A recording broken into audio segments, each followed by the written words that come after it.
Here's a quick IQ-style question to test your logic. Find the missing number before the timer gives you emotional damage. And remember, if you panic, just panic mathematically. Consider this amazing pyramid. In the top row, it has numbers 8 and 13. And in the bottom row has numbers 1, 2, 3, and 5. Your goal is to calculate the missing number on the top, and your choices for the answers are A, 17, B, 18, C, 19, or D, 21. Can you solve it on your own and choose the right answer?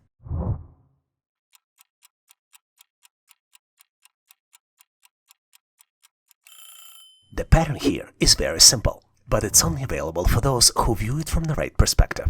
But I'm pretty sure you're one of those people. Take a close look at the bottom two rows, especially the numbers on the left.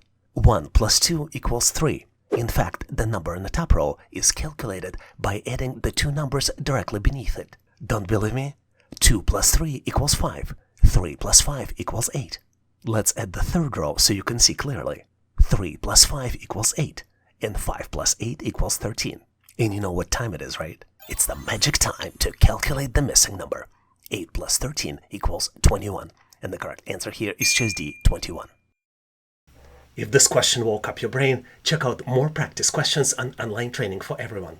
Like, subscribe, and share it with someone who always says, "That's easy." Thanks for watching, have a great day, and I'll see you in my next video.